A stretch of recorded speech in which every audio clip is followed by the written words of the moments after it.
Hello, hello, hello, and welcome to our holiday special review of a Guardians of the Galaxy holiday special in this very special post Thanksgiving episode of Marvelous Movie Mondays with Kelsey and Dill. I am Dill.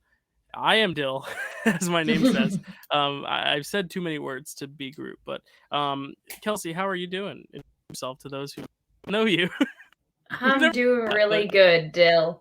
yeah, I'm Kelsey, those of you who don't know, and I'm excited to be here, as always. Yeah, and we are both in our home studios because we for Thanksgiving, and so for that reason, if our audio is a little wonky, if our video is a little wonky, we know, and we really don't care because we wanted to get this out to you and give you our review. Wow, I'm tripping over my words. I had a drink with my parents, and I may have forgotten that I had to do this tonight because I was like, oh, I should check. Um, What movie did you go see, Dill? So, I gave them the option. I like to do this when I'm home with my parents because they don't see as many movies as I do. So I gave them a list. Said, let's look at these trailers and see what you like. And they picked She Said, the movie about the journalists who Oh, nice. basically help of the Harvey Weinstein case bring their Uh-huh. voices to light. It was my second time seeing it. I saw it at the New York Film Fest, but it was even better the second time. Highly recommended, Oh, especially as a feminist piece. Like hell yeah, it was a good movie. awesome. Yeah, and they liked it. I'm My I'm dad likes interested in that journalism one. movies. My mom likes a good tearjerker, so it worked. How'd you Perfect. spend your Thanksgiving, Kels? How was it? My Thanksgiving was good, Dill. We just had a chill like meal at the Kilpatrick household. Yeah, Some of my cousins came and nice. it was chill. It was good. It was That's everything that good. it need to be. Good food, very very low key. I like a holiday that's not stressful. You don't have to Hmm. worry about much when it comes to Thanksgiving, especially if you're not cooking. That is, I Right. I only I'm in charge of one dessert, and that's a pumpkin pie. And so I make a pumpkin pie from scratch every year from Would a you consider it like pumpkin. a mean pumpkin pie or like an adequate pumpkin pie? No, it it's a good pumpkin pie. All right. The Yeah, first year I did it, it was great. This year, not good. so much, but it All was right. still good. It was still But you're good. still above a C. Like C is average. Oh, You're yeah, you're for you're sure. like a C plus B minus this year, opposed to an A. But that's okay. Yes. And we'll talk about this special and whether or not it's an A plus, or a B minus or an F or whatever you may say. But this is Capper Phase, and rather than saying like this is our Phase 4 final analysis and recap, we're gonna save that for next week. Next, we'll talk about like Phase 4, the villains of Phase 4 next week because we did a villains way back when. We're going to talk about Mhm. the villains of Phase 4 next week, and then we will do our trivia, obviously, and we'll do a Phase 4 wrap up. So we stuff planned for December, but this is just going to be about this Phase 4 finale being the Galaxy Holiday Special, and let's jump right into it. Kelsey, I thoroughly, thoroughly loved this, Okay, and I was and I knew nervous. I was and I like, knew "What's he I'd got to like it. say?" I knew I'd like it because James Gunn. James Gunn's great. We knew James Gunn cared about these characters. Holiday themed automatically gets like a half-star bump. Like Hawkeye was like Hold okay, but on, because it was Dills. So you cut out for a chunk there, so just say that sentence it's again. okay. I was just saying that Christmas stuff gets an or holiday stuff in general gets an automatic like half-star bump for me. Like Okay, Hawkeye was cool. okay, but it was made good better because of the Christmas theme. And I think this is Gotcha. another example, but this is like full-fledged Christmas. This isn't just like Yeah. Christmas is a a component. And this is our second of the Marvel specials we've gotten, and the second one Mhm. we've gotten in the span of 2 months. So do you like these specials? Do you think they should keep going? And what were your overall just like blanket thoughts on this? Dill, I'm having a really good time with these specials. So far, the last two specials we've seen, the first one being Werewolf by Night, now this one, I'm like, keep them coming. Because if this is the quality of, uh, storytelling that we're going to get in, 40 minutes or however long these have been, I'm like, Marvel, you're knocking them out of the park. I agree with you, full fledged Yeah, it really really loved this special. I think that I think this. it gave an opportunity for two characters who we might not always see get their appropriate amount of screen time really shine, in my Yeah, opinion. And I feel like the specials like this are a good opportunity for mm-hmm. that.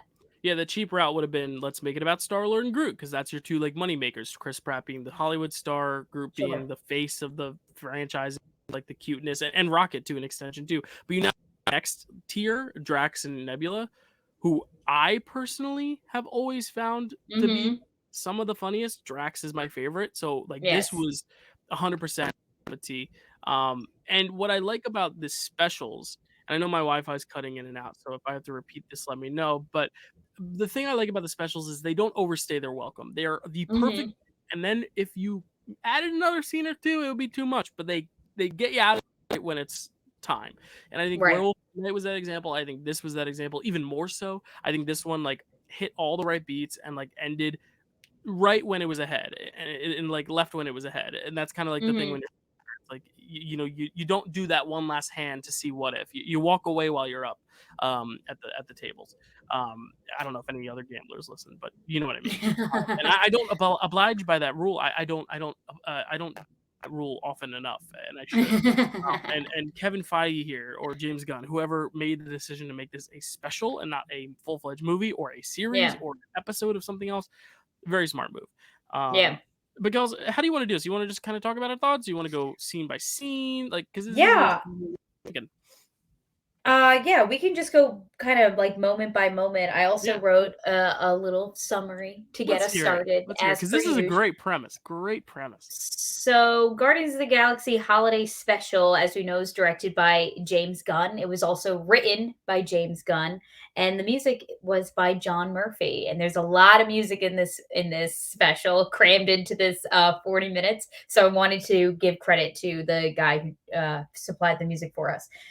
Okay, so after finding out that Yondu ruined Christmas for a young Peter Quill, Mantis and Drax set out to make it the best Christmas ever by giving him the best present ever, Kevin Bacon. Yeah. Yeah, I've been working breakfast shifts in my restaurant all week. Have been overwhelmed by bacon all week, but this was by far the best Best juiciest bacon you've had? yeah, the best bacon. Kevin Bacon, man. Whoo, like what a rock star. Like to not only commit to being in a special where like it's like that ha ha ha name drop, but to then go the full mile of playing like versions of yourself too. Like that's my first blank. Kevin Bacon rocked it. And he hasn't Yeah, aged a day, which is also impressive, but he that's what my really mom just said too yeah, watching he this. he my mom as well. He just has it. He has that movie star quality, but also the ability to. And he's not the same every time, and Yeah, it's cool that we're getting him in the MCU, and you don't have to force a different property here character on him. He gets to just be himself in a fictionalized version of himself. I thought that was a yeah. genius choice, and they're welcome. They didn't do it too much to where it was like, all right, we get it, we get it, we get it. Like they only referenced two of his movies, Footloose and Friday the 13th. That was it. They Hmm. made out the character and the journey story rather than like, oh, here's Kevin Bacon. Let's shoehorn as many references in. Um, yeah, I love Kevin Bacon in this. Yeah. Honestly, Dill, the Guardians do such a great job with like the element of the callback. There's another moment in this special that is like a wink wink nudge nudge to a reference from one of the other movies from before. But as soon as I saw introducing Kevin Bacon in our in during the opening credits, I got so excited because I was like, "Oh my gosh, how are they going to incorporate him in this?" I love that he's in this because we've been bringing him up since Guardians 1, the Footloose reference from Guardians 1. He gets brought up again in Avengers and Infinity War. And I was just so stoked. And the fact that he was going to be the present, that Mantis and Drax were like, well, Peter talks nonstop about Kevin Bacon. Let's get him Kevin Bacon. And I just love that thought Yeah, process. I think that it it's was not a just cameo. It's so, he's the so third. fun. He's the third main. Like he is the next main role Yeah. after Mantis and Drax. So that's Yeah. pretty cool. So we open up with a kind of like a prologue to Hmm. why this is all going down, and it's an animation. And we got a Michael Rooker reprising his role of Yondu. We got him to supply the voice for that. It's an animation of a young Peter Quill and a Kraglin, and Peter Quill is explaining to Kraglin that what Christmas is, because obviously they don't have Christmas in space, being that it's not Earth in space. Mm-hmm. So he's explaining to him how Christmas works, how everyone just, brings a present, they put them under the tree. Yondu comes in and is like, we don't have time for Christmas. We're Ravagers. We steal. This is too sentimental for us. I don't like it. Put it away. He's like the bah humbug, the Scrooge, if you will. Mm. And so Kraglin, so then we cut back to, the present day Guardians of the Galaxy. We find out that they have actually bought Nowhere from the Collectors. So the Yeah. Collectors not even on Nowhere anymore. Yeah, bought a The planet. Guardians have completely taken it over, and they're kind of rebuilding it, trying to make it more of a civilization, of a functioning society there, which I found interesting. Continue, Kels. What do you think of this opening animated sequence? Because, like, as a fan of the So Terrible It's Good Star Wars Holiday Special way back in the, they had an animated component where like they introduced the character of Boba Fett. Like, it was a fun little like Okay. short within a special. But I like how they kind of had much to like those types of holiday specials where they would have a little animated segment, but actually made it like a backstory. And because then it's still like, the last time we saw Michael Rooker as Yondu was still Guardians 2 in his send off. Like, we don't need to bring him back. Because Yeah. that's the problem I've been having with Marvel, is the fact that they bring back old characters because they have time travel and all these flashbacks. Right. And I'm like, it makes their final appearance lesser. I always felt that. Whereas here it's like, oh, cool. Like, Yondu gone and Michael Rooker's Yondu's gone, but we still get his voice, and that's fun. But I like this. I thought it was cute. I thought it was cute too, Dale. It was very like homey. It was kind of like an old fashioned, more outdated style of animation that we don't see anymore, because animation these days, it's everyone's competing for who can make it look the Right. most realistic these days. But I like how they really threw it back and like made it super just like antique-y, and it really makes you feel like homey, like like it brings you back to memories of, if you grew up on animation and watching cartoon style Christmas movies and all that fun stuff. At least that's what it brought me back to. For So sure. I thought it was cute. I liked it. Yeah. And I liked how, I agree with you, I liked how they actually got Michael Rooker to give his voice to do Yondu again, which was fun. And then is this where we get the song? Because you mentioned the music, and I want to talk a bit about the music if I can. So it's Kraglin is telling the Guardians about this story. That was kind of like the flashback that we got in the animation. Now we're on Nowhere. First, before we get the song, we have this moment where Cosmo, the dog, who we first met in Guardians 1, has some sort of voice box and is like able to speak. Yeah, exactly, like Doug from Up. And has this cute little scene with Rocket where they're both, trying to fix things up on Nowhere. So Cosmo can talk now, which is shout exciting. out to Maria Bakalova of Cosmo.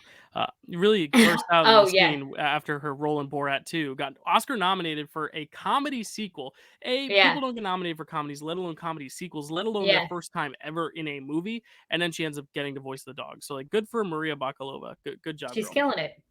So then we meet this character. His name is Burs McTalkalock, I think is that how you say it. And he goes up to Peter and is like, hey, me and the guys just got these Earth instruments. We've been working on them, and we've heard a lot about this thing called Christmas that you Earthlings celebrate, and we wrote a song about it. We want to get your opinion, because we don't know fully what Christmas is, but this is what we know of it to be, kind of thing. Yeah, and this is an original song, obviously written by, I didn't write his name down, but you said it earlier, I think like John Murphy or something. John Murphy. But yeah, it's performed by the old 97s. And the old 97s, I didn't realize this was them because they're obviously behind a bunch of makeup, but my aunt is obsessed with Rhett Miller, the lead singer who plays this character.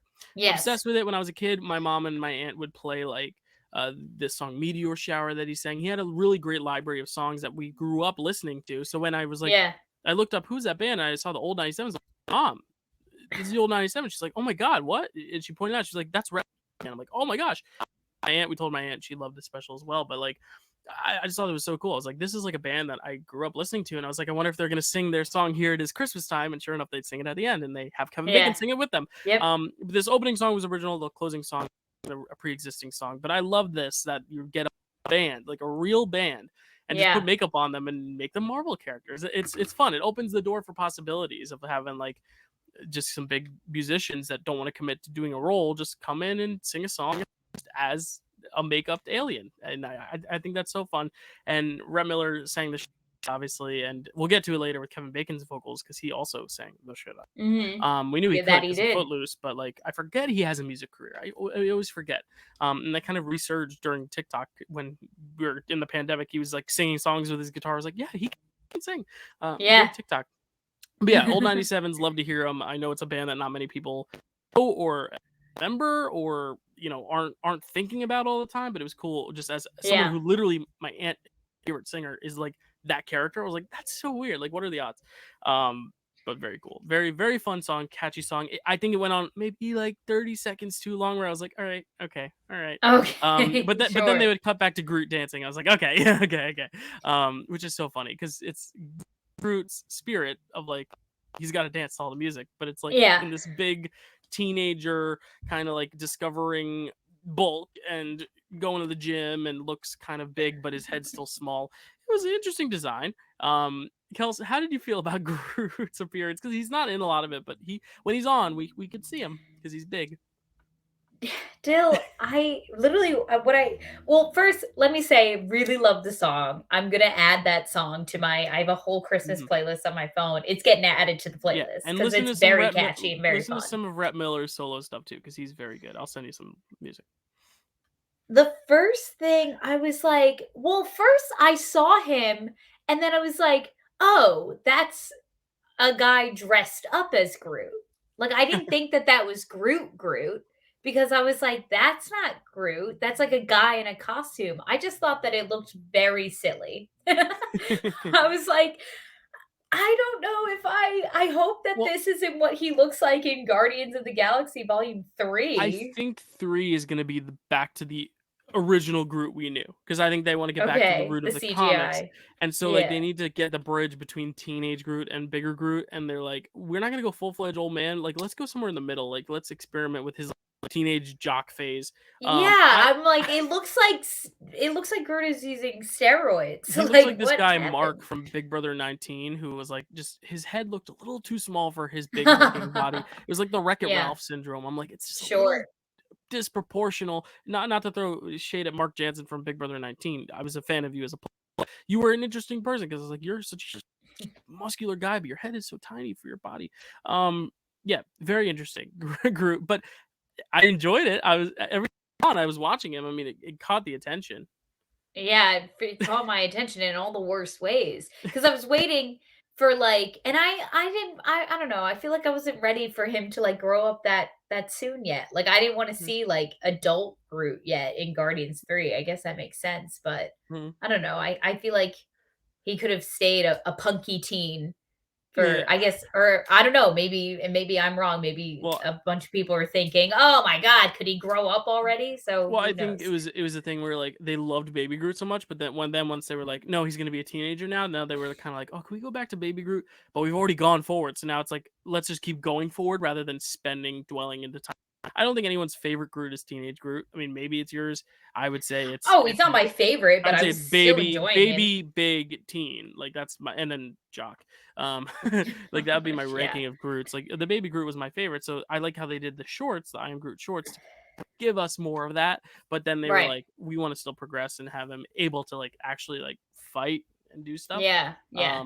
But I think this is just kind of like a bridge in 40 minutes. Let's have fun and make him look kind of weird. I liked it. I don't know. But honestly, Jen, what I will say about this, what I noticed about this special, like, from the beginning, like, especially once we got to, Kraglin, telling the story to the Guardians and them having their little bit on the balcony or whatever they were Mm-hmm. talking on, I was like, this it's getting filmed and it feels very much like almost like it's a play getting filmed for television. Do you know what I mean?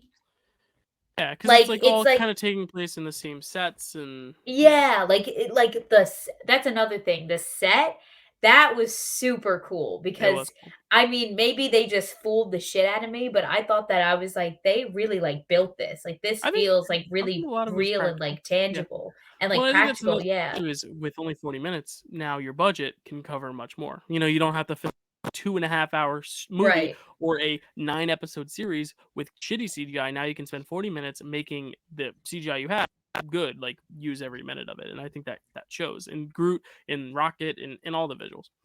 And even when they were, like, in the spaceships, like, the spaceship that, excuse me, Mantis and Drax used to, like, get to Earth, and then, like, the Bowie, as it's called now, with the ending scene with Kraglin and Kevin Bacon, like, even that set, like, felt, like, really real and, like, like, it just felt like it was its own thing, like, it I appreciated it so much, especially coming off of, Thor: Love and Thunder, excuse me, I don't know You who had to brought bring it that up. up. You had I don't this know is who brought that I'm up. not gonna spoil my Sorry, I phase did tickle in my throat. I'm I'm not sorry. gonna spoil my Phase 4 ranking, but considering how high this holiday special is on it, the fact that you brought up the worst Marvel movie they've ever made, that seemed like Sorry. a dig at me.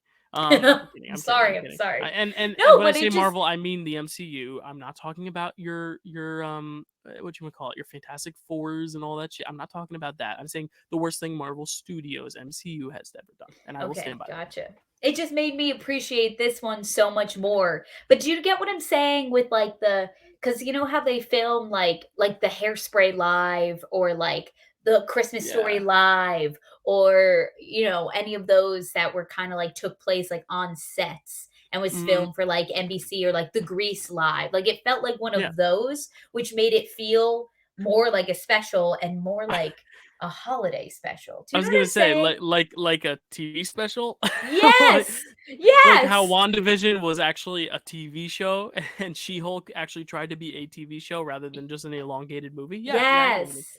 Okay, well, I'm glad. I'm glad you get what I'm saying. But that's just I appreciated it. I got it.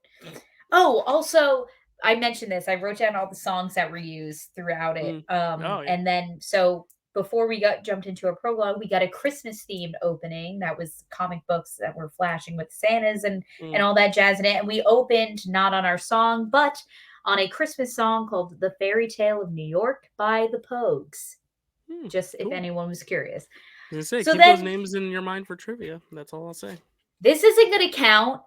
Not for this month, no. For next season though, it will. Okay, but not for my big match I got coming up. Nope, it's This a month villain. after it drops, so a month from now will be after your match, so you're good. Okay, thank you. So then we cut to a scene with Mantis and Drax, and feels really bad that Peter got this special holiday ruined for him, and she's Why does feeling she like feel bad for him, she's Kelsey? feeling like she should do something extra special because Ooh, Mantis is Peter Quill's sister, that's because right. Ego is her father as well. Her daddy or her father, yes. That I defeated the whole purpose of Yondu's line there. Yeah, Um, no. yeah, as It a was her sibling, father, but not her as daddy. a sibling podcast, do we condone Mantis and Peter Quill sibling rivalry or not siblinghood? Do we like it? Yeah, I like it. I do too. I feel like it Because would have yeah.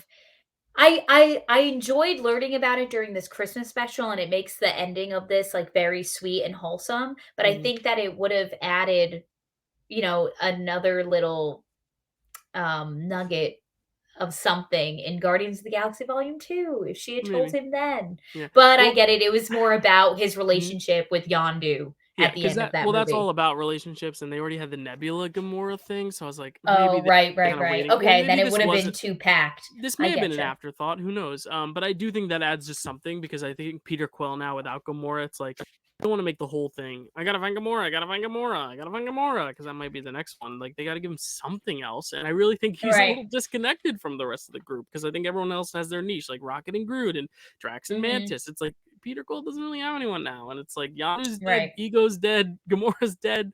So Question mark. kind of the old Might be. might be. The Um, old Gamora can't come no, to the she's phone right she's moved now? on to Oh, Avatar and she's why? gonna be making bank. Just kidding. No, she didn't move on. She's been with both franchises, which is crazy. Zoe Saldana has the 2 highest grossing films of all time, Endgame and Yeah, I Avatar. know. And if Avatar 2 does well, she will have the top 3. So good on her. A true movie star. If only. If Surprised she only I wasn't in knew this what though. that I was thought like. they'd find some way to have Gamora here. They barely mention her, which is very interesting. I thought that was very interesting Yeah. Well, because they it's do Guardian. think It's like the Guardians holiday special. they think of someone who's equally as special to Peter Quill to get him as a present, Right, and but that it's like is I figured they would try to get her in the movie at some point, just because she is well, a Guardian, and that's like it's the Guardians of the Galaxy holiday special, and you don't have Gamora. It just felt a little empty, but I'm not saying that's a bad thing because it wouldn't have made sense sure. with the story. But it's also like I'm just surprised the studio wouldn't say we need Gamora here at some point, or like a flashback, kind of like what they did with Yondu. I think that they're probably saving her big moment for Guardians of the Galaxy Volume 3. I think Sure, that that's what it yeah, is. yeah, and Um, I think James Gunn got a lot of his final say here. Like I don't think the studio really mandated a ton. I probably yeah, like for trust sure. me, y'all. So I trust him and his vision for sure. So Mantis and Drax go on an exploration to Earth to get Kevin Bacon as Peter Quill's big Christmas present. We see them on the Hollywood Walk of Fame. There we see a bunch of people that are dressed up as Avengers. People taking pictures of them. We see an Ant-Man. We see a Captain Marvel. We see a Captain America who Mantis makes mistakes for the real Captain America. She ends up tackling this poor man just trying to make a buck on the street. And she runs up to him yelling, Steve. Drax runs into a man dressed up as a robot, which is very triggering from him because some of his family members were killed by robots or something like that. Yeah. Mhm. Um, which leads to a very funny moment later.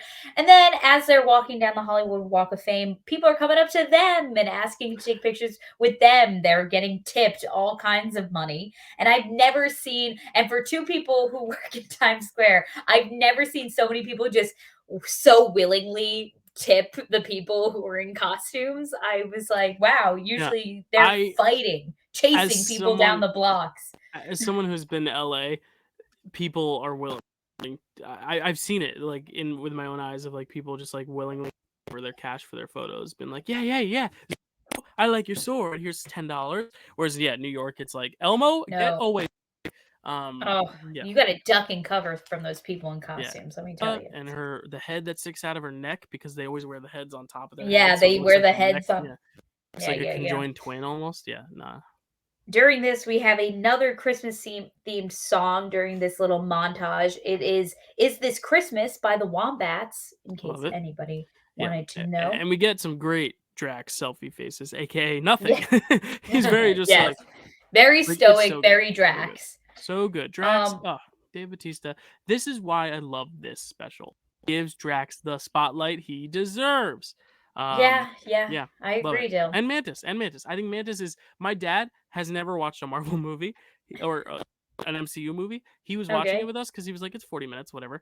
And I Yeah. said, I shouldn't need to explain much to you, and I don't think I had to explain anything except for the fact that like Peter loves Kevin Bacon. That's the thing I had to like emphasize.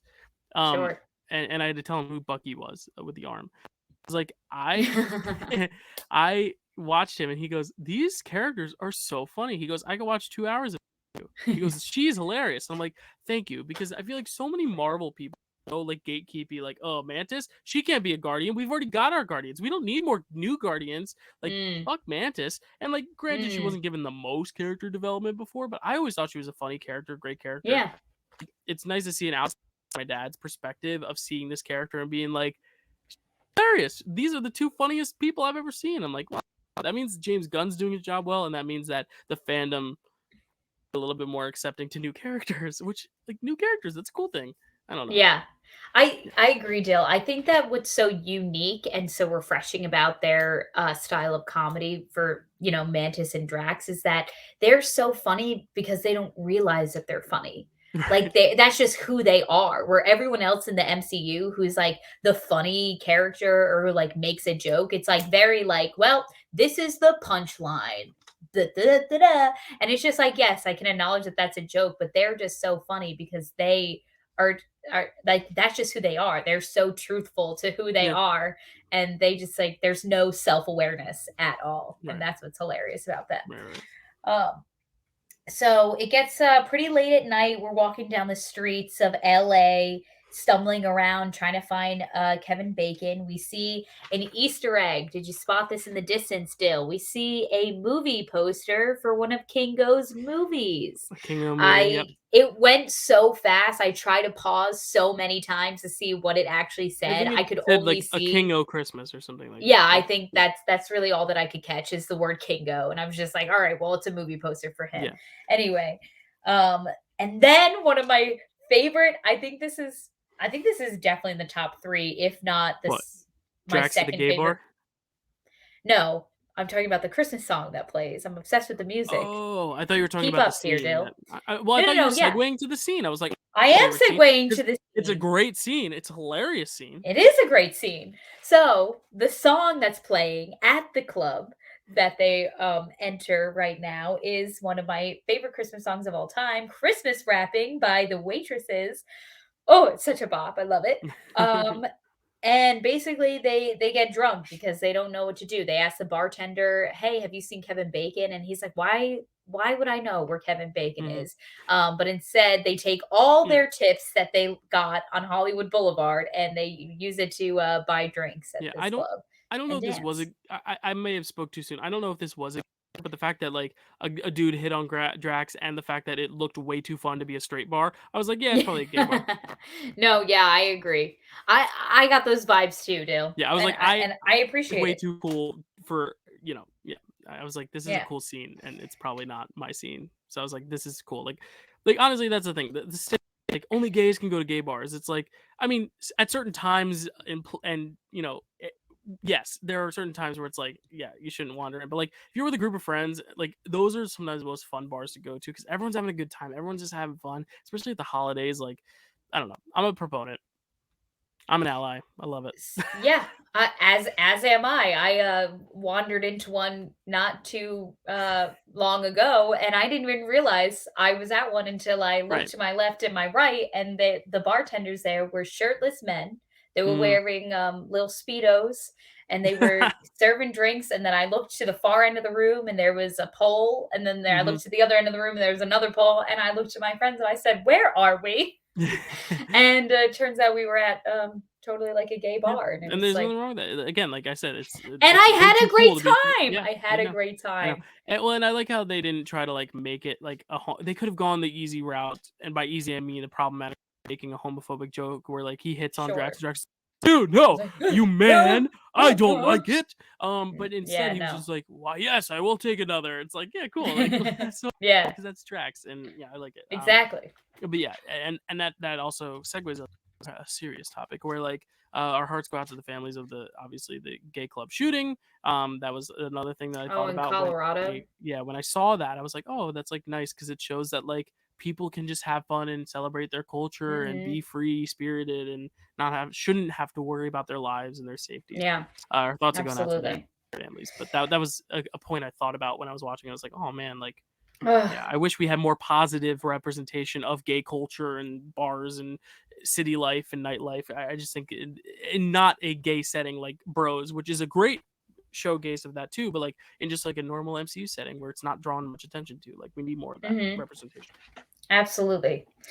So after a few hours, it feels, of too many drinks and too much dancing, Drax and Mantis find themselves passed out on the street. Um, and they're still wondering how they're going to get to Kevin Bacon. They have no leads. They have no idea what they're going to do. Nope. And a woman who seemingly runs the gift shop, it looks like, next to the club, is like, "Oh, so you're wondering where Kevin Bacon is? Well, here's, excuse me, a map of the stars that tells you where all the celebrities live." And I've never been to LA. I've never been to California. Does that exist? Do Yeah. people just know They're usually where not this? the A-listers. And the thing is, like we've seen in this show, they're heavily gated, heavily security areas.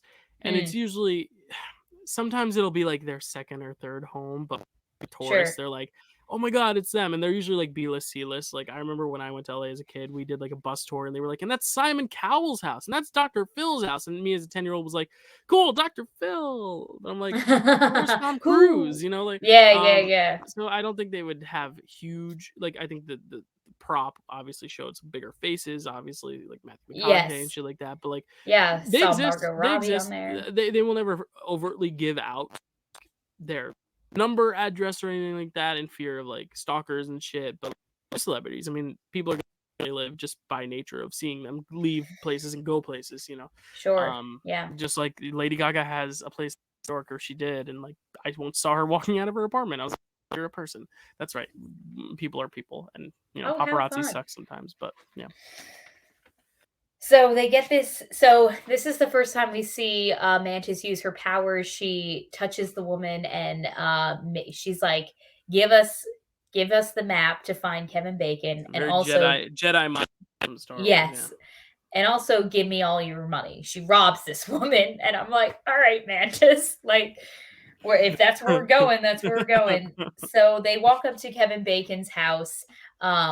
They are trying to get in not by force. They're just trying to say, hey, we're here to have Kevin Bacon. We're here to, take him. And he's like, all right, guys, leave me alone. Like, bye. And she's like, oh, do you think you could throw me over the gate? And without missing a beat, Drax throws her over the gate and was like, what the hell? Like, why'd you do that? I wasn't even ready. And Drax is like, you asked me to throw you over the gate. Now you're mad I threw you over the gate. Like, it's just the two of them. It's like, you never know what you're going to get. And that's the beauty of it. This scene also has one of my favorite Easter eggs. It's not a Marvel Easter egg. It is an Ooh, Easter egg. Do tell, Dill. Like hardcore film, not just film fans, but like cult fans. The movie Kevin Bacon's watching, he's not watching Home Alone. He's not watching some Polar Express. He's not. Oh, what is he watching? He was watching an old classic from I don't know the decade. I'm not gonna look it up because my phone's on airplane mode to save my Wi-Fi. But Santa Claus Conquers the Martians. Now, if anyone's ever heard of that, it is notoriously known as not just one of the worst Christmas movies of all time, but one of the worst movies of all time. It's like so bad it's good. And spoiler alert, Matt Chapman and I will be covering it on Frame Rec next month. And that was a total coincidence. Wow. The fact that we picked that movie and then they showed that movie, I was like, oh my god. I grew up watching it in like a film class, like a few years, like watching it. I couldn't believe my eyes. Like The Martian just is like in garbage cans and like trash bags. I don't even, or cardboard boxes. Like it looks like a kindergartner made it, and it is so gloriously bad it's good. And I thought that was such a funny character detail because not many people really paid attention to what he was watching or even cared, but like knowing that movie, to know that this Kevin Bacon, I don't know if it's himself or a character choice by James Gunn, but the fact that he was watching this and that they didn't use this to promote like the Santa Claus movies, they just let it be Santa Claus Conquers the Martians, this movie that not many people have heard of. Like that was so funny to me. I'm like, this is like the worst movie ever made, and Kevin Bacon's just chilling on his couch watching it, like not even as a joke. He's not even laughing at it. He's just kind of sitting back like, huh. I'm like, yeah. Wow, oh, so good. Thank you for that fun fact, Dill. Yeah, Matt Chapman texted me right away. He was like, oh my god. And I was like, I know, dude. I was like, I believe it. He's like, we're doing that next month. I was like, are we? I was like, what are the odds? He's like, yeah, we planned it before it even came out. I was like, wow, that's a great deal that James Gunn gave for like people like me, weirdos who love bad movies. And Matt, here I was Matt thinking it was weirdo. yeah. Here I was thinking it was just a classic like It's a Wonderful Life or A Miracle on 34th Street. No, not at all. We're doing a Christmas draft day next month. Spoiler alert. Oh my god, Christmas on Christmas? Kelsey's going to be part of it. And Kelsey, I almost beg you to watch this. It's going to be a tough sit, but I almost beg you to watch this just so you can participate in case when Matt probably picks it for his choice for best classic movie. That's crazy. Oh, it's so bad. It's so bad. Maybe so if I find it somewhere that I can watch it for free. No, I'm sure you can. Google it'll pop up and be like, here's the link, because that's the type of that would be pirated everywhere. So anyway. After taking 2 of his decorations off of his lawn, Drax takes a little elf who he calls a little funny man. Mantis takes a candy cane, but she has no idea what that is. They end up breaking into his house. Drax just runs into one of his windows and is like, hey, we're here for you. Hop in. And Kevin Bacon is obviously not too stoked to be dealing with that. We get a little chase sequence, and of course, there's background music to it, and it is the song "I Want an Alien for Christmas" by Fountains of Wayne, which I thought was like a fake song, like written for this, but no, that's like a song that's out there. Kels, did you go seeking these out like through the IMDb or the credits, or did you quite literally Shazam them? Okay, Jill. So don't say Shazam them like that. No, Like no, no. But like, that's did you go through the it's effort of like, what is this song, or did you just wait for the credits and then like kind of figured it out? I don't know no, which way's harder. no. As the song, so I watch everything we talk about our podcast at least twice. So I watch it once just to watch it, and I watch it again, and then once the songs come up, I take out my phone and I go, Siri, what song is this? And Mm, then Siri tells me, and I write it down when I'm taking notes. cool. So All right. Yeah, and that's I, how I I do wasn't it. sure how you did it. I was like, You know, you know, I always forget that they come up in the credits at the end. That's mm. my problem. Is I always But forget then that you they're have to there for remember, me. oh, which is which, like, because these Yeah. obscure titles. Yeah. So I like to Shazam them. That's how I call it my needle drop moments. I'm pretty sure Yeah, that's no, just what it's I called like it. I like anyway. it. It's good. You should Um, watch. You should watch all the Tarantino movies and do that because there's some golden soundtrack moments. nice. I Mm. love that. Tarantino, that's a hard sit for me. Gets Why? gets gets messy, gets gory. Oh, well, some of them. Yeah. Okay. Yeah. So during this chase sequence, at some point, Kevin Bacon had called the police. He had 911 ready to go, and they have this run in with the police. That's kind of hilarious to me because the police just start shooting at them. And it's not funny because it's problematic for today's standards, but they just start shooting at them. And obviously, like the bullets mean nothing to Drax. Travis is And and laughing. he and he's just laughing. He's getting tickled by these bullets. Mantis ends up putting all of the police officers to sleep, which I thought was interesting. Like this was the moment that I realized I was like, this is a great feature for Mantis because, I'll be the first to admit when I saw her in like Infinity War and Endgame, I was like, what is Mantis doing here? Like, how is she gonna be of any Right. use? Like, she has like all she can do with like really is like put people to sleep, and like I understand like that's helpful, but like you've never really seen her fight anyone. Like, really, like I didn't know that she had any combat skills in her, and this was a great portray of that. This little like Yeah. cop moment where she was taking him down Aside from the and all fact that that this stuff. scene was incredibly cathartic after the few years we've had, I'll just say that. I won't say anything more. Sure. What's up with the jumping? Since when I figured Mantis because she's like a bug, but like Mantis just were there trampolines? Like they were just like jumping, like Oh yeah, when and they like were yeah, I don't know. yeah. It was interesting. Like I Mantis I is a I cool enjoyed idea that because it's like moment. she's almost like a grasshopper. She can hop, Yeah, but I was like, yeah, Drax, with why her is little Drax antennas. hopping? Does Drax just have this? Yeah, I Or is he think that just taking he's big jumps and he just gets a lot of air? I don't know. I If think he's if so, just he a should play basketball. powerful dude. I don't know. But Drax ends up taking it a little too far, and he flips a cop car over, and Mantis like, what are you doing? You can't just kill people. And he's like, I thought we were, I thought this is what we were doing. So Mantis goes over and makes sure she checks on the cops who are dangling upside down in this car now. And she's like, you know what? To call it even, here, you can have my candy cane.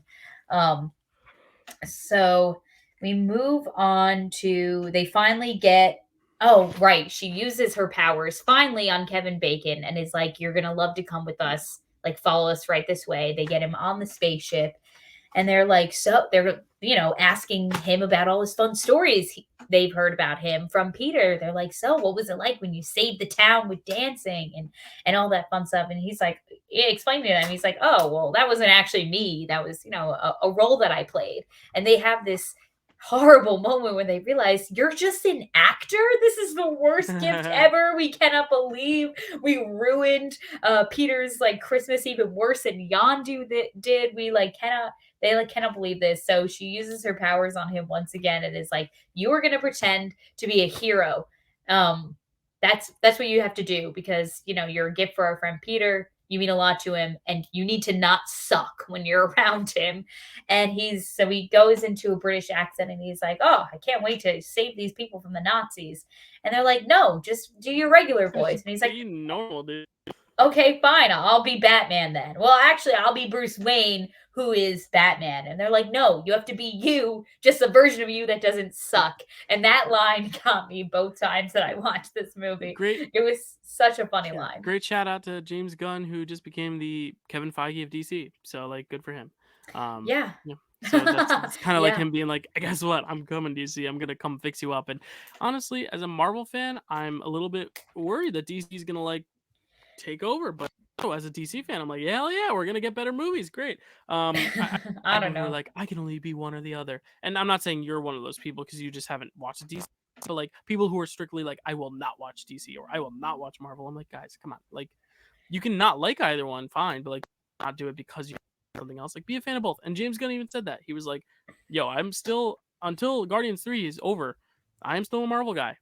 And, like, after that, I will still support Kevin. Like, right. But the cool only that we thing got that keeps me, the only thing that keeps me from watching DC, Dill, is all the people that tell me that the movies aren't good. Yeah. That's the only thing that's keeping me from it. There's some gems. I mean, the Batman was good. That was good. I did watch that, but I think I fell asleep during it, to be honest it was long. with you. It was long. It was very long. Like it. It's good. Anyway, that's a conversation for another time. April Fool's Day, we're doing a DC podcast someday. Whenever our show falls on April Fool's whenever Day, a Monday falls on April 1st. And we're not going to tell anyone. We're just going to, like, treat it as a normal show. Like, so today we're going to be talking about Superman. I love that, actually. Yeah, I love that. No one will even everyone keep that in our back pocket. So they finally get to nowhere and they decorate it all up. It's full of lights. Nebula makes it snow. They've got fake snowing going. There's all kinds of fun stuff. I absolutely loved it. It was like a winter wonderland. And they bring out the the main event. Oh, obviously a song starts playing during all of this. It's Christmas Time by the Smashing Pumpkins. And they bring out the main gift, the main event, which is looks like a coffin at first. Groot rolls out the man-shaped box. And as Peter Quill's walking towards it, he's like, oh my God, what's going on? Because now Kevin's saying, guys, there's not a lot of air in here. I'm about to pass out. So upon opening up his present, Peter Quill is like, oh my God, what did you guys do? You kidnapped Kevin Bacon. This isn't a gift. This is human trafficking. He cannot believe his eyes. He's not. Drax is like, yes. Yeah, this is all my idea. Yes, it is. Yeah, exactly. So and he, obviously he puts two and two together and is like, oh my God, Mantis put him in a trance, take him out of the trance this instant. And then Kevin Bacon comes to and he realizes he's on an alien planet looking at a bunch of aliens. And then he's naturally, as one would, starts to freak out. So then, Rocket has this great moment where he explains to him, hey, buddy, calm down. We're not going to hurt you. And he's like, that's a talking raccoon. And then immediately the switch flips. And then he goes, I'm going to kill you. And obviously Groot keeps him from staying there. So then, Peter's like, I'm so sorry. We're going to get you back on Earth. Kraglin, get the Bowie up and running. Get it ready to go back to Earth to take Kevin Bacon back to his family. So sorry about this. And, Kraglin has this beautiful moment with Kevin Bacon in the spaceship, the Bowie now we have, opposed to the, what's it called? His last spaceship. Oh, come on, don't make. Yes, the Milano. Thank you. Milano. Thank you. Oh, the name wasn't coming to me in that moment. Can't carry all the facts about the MCU on my back, Dill. Sometimes you have to help me out. You know what? And because I helped you out, now you question on trivia. So every bit of knowledge you spew, I can't, because I know you know it. Fair enough. Well, I think we've asked that question before. Anyway. Probably.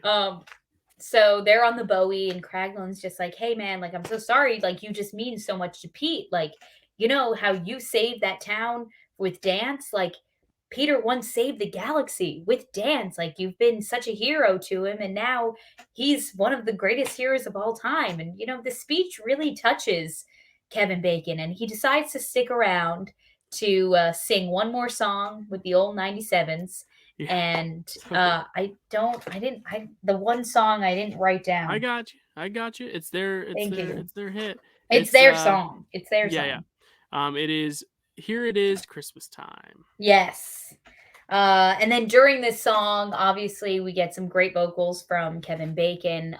He puts on a little Christmas themed vest, which I liked. And we get a little present montage. So we see some people get some presents. We see Peter gets Groot a Game Boy for him to enjoy, which I think is a step down from the other gadget that he had. But anyway, Nebula gets Rocket Bucky's arm, which is obviously a callback to Avengers Infinity War when they're fighting on the battlefield of Wakanda. Question. And What's I know up, James Gunn's taken to Twitter about this too. How did she acquire it? We see that he has a new arm in Falcon and the Winter Soldier. It's black, the arm that he has. Do you think she stole it from him? Do you think she called him up like, "Hey, Bucks, listen," or do you think he was like, "I'm gonna save this for like in case," and she fought him for it and took it? If I know Nebula, I know that she probably just took it somehow, and that she stole it. I don't know the answer. Stealed it. I was just curious. Stole it. Sorry, that is the proper grammar.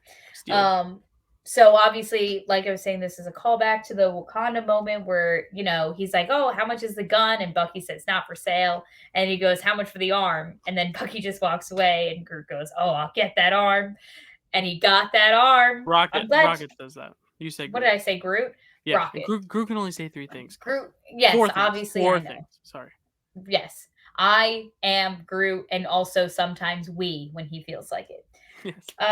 Groot. Oh, Mantis gets Drax, the little funny green man from Kevin Bacon's property, for Christmas because he did leave it behind in the house. Yeah. I forgot to mention that moment. And then Groot gets everyone a little diorama of a scene from the holiday special. That he must have either been making as it went along, aka he was spying on them. I find hilarious. Or he's so skilled that in the 30 seconds where everyone must have told him the story of what happened, he went, "Okay." Yeah. I like to believe the second one. I like to believe he's like Santa and the elves, where it's like they crank out toys and toys and toys and toys. And I like to think Groot did that all in like 30 seconds. Yeah, absolutely. So, and what's funny about Kraglin's is that Kraglin gets a little diorama of him opening his present. It's like a mirror within a mirror type of situation. So it's a bunch of little hymns opening his present, which I found vertigo. Yeah, they're kind of unsettling to look at for sure.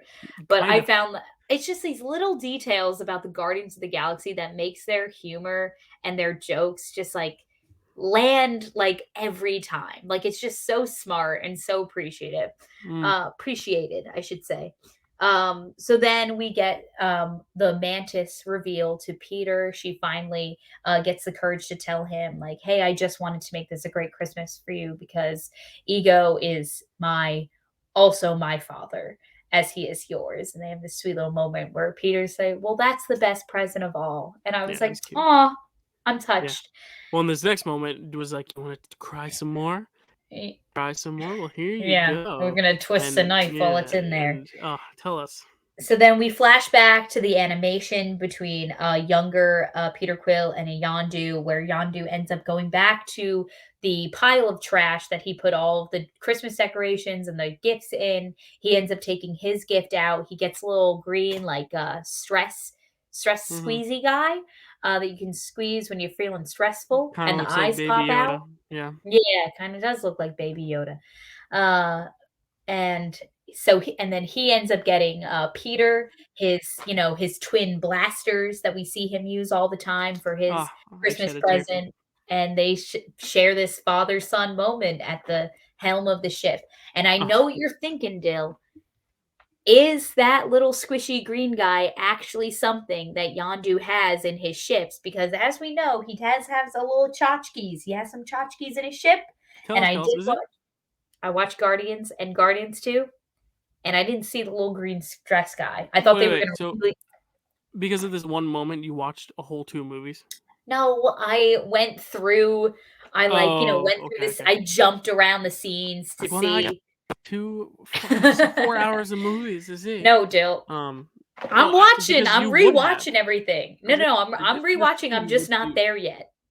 okay. Yeah, but a great little moment too, because then the whole time Yes. the first scene, I was like, oh, Yondu, like you ended so well, like why are you being a dick? And then here was like, no, he liked it all along, and he got No, Peter the yeah, of course. blasters, which we know is with Peter, and it's kind of the only thing he has Yes. left really until he gets Mantis. Hmm. So that was just like a sweet capper. I believe that's it, right? Oh, post credits, Oh, and then we did have a post-credit scene where the Rocket Christmas and tree. Cos. Yes, they were decorating Groot because he is Tree, as Maybe Thor that's likes why to they made call, him bigger. Maybe that's why they made him bigger so they because they could needed that decorate him, Christmas tree gag. I Yeah, guess.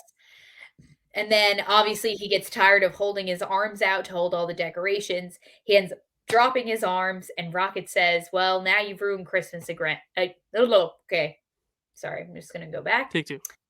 Well, now you've ruined Christmas again.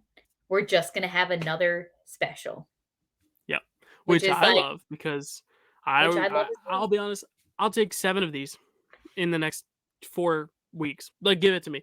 I love this, and I think it's become apparent because I have not really criticized the thing except for how Groot looks, and even then, I'm way more of a fan of how Groot looks than you do. Like, I am all in Mm, on this. Like, this was, I think, not just one of the best holiday specials I've seen, but like we're gonna talk in a few weeks once we look at Phase 4 as a whole. But right now, on first impression, this is the most excited I've been about any of the Phase 4 projects since WandaVision, and I'm very excited wow, about that. Yeah, like that's I left high Spider-Man. praise. No, I left Spider-Man No Way Home being like that was awesome, but like I had some qualms. Here, I'm like Sure. that was awesome, and that's where it ends. So I'm like, okay, so I love this.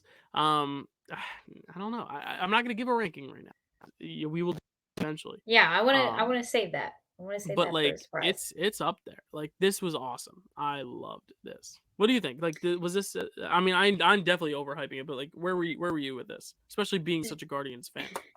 No, I enjoyed it a lot. I enjoyed it a lot, Dill. I think that maybe no, I don't even think I have any notes other Mm, than the fact that I really didn't like the style of Groot in yeah. this. I And, thought that and cuz at first I thought that oh, maybe they're doing like an old-timey like puppetry thing that they used to do for like, how for oh, like like old like a Rankin and more like Bass. Yeah. like, yeah, something like that, but then I was like, but then why not make, like, Rocket also a puppet? Like, Rocket gets Mhm. his classic style of like, CGI animation, so I'm like, why is this just specific for Groot? So, and then I was confused, but, I also think I think this is a sign that you could totally get rid of Peter Quill and the movies would be fine. I like Peter Quill. I do. But I don't love him as much as others. And I think honestly, like this he show was kinda like Drax can lead a movie. Drax can lead a movie. He can. I mean, yeah, it might be for 2 hours, but like Rocket, Drax, and Nebula, and like, because Nebula is a very good equalizer of that group. Like yeah, I think you don't have Chris Pratt the front and center of the next one is all I'm saying. You don't have to. He had a lot of big stuff in the first 2 movies. Maybe you give a little more spotlight to someone else. Obviously, it's probably going to be Chris Pratt either way. But you know what I mean? mhm, Like, I like how this was like, no, we don't have to just make it about Star Lord and his friends. We can make it about Drax and Mantis and their friends. And I was like, yeah, that's my favorite part of this special is that it didn't go the conventional route. We didn't get a lot of route for Nebula, but like we still got enough. And I was a fan. I was a big fan. yeah. Yeah, Yeah. honestly, Dill, it just made me excited for Guardians of 3. Guardians of the Galaxy Volume 3. Guardians of the Guardians of the Three. 3. Guardians of the 3. Which 3 are they guarding? Let's see. Yeah, that's our review for Guardians of the Galaxy Holiday. Kelsey, do you have a rating for it, or do you just want to say thumbs up? Um, I'll give it a 7.5 out of 10. I'm going higher. I'm going 8. I loved it. But yeah, I great figured stuff. you would. So you can find me here next week with Kels. We're gonna be doing, as I said, we're gonna kind of old villains ranking and like just talk about if now after Phase 4 if there's anything we'd like to change, Nemo or something like that, or maybe like Thunderbolt Ross now that he's passed away. Like how do we feel? Mm. We will like look at those, but then we're gonna make a ranking of the Phase 4 villains. So I I'll put that list together and send it to you, Kelsey, so we know exactly which characters. Because stuff like She-Hulk has a few villains, and we're gonna kind of go for the main villains, and that's like 2 or 3. But we're gonna at least get the main villain of every project. And for this, Kevin Bacon would be the villain, or no? He's the antagonist.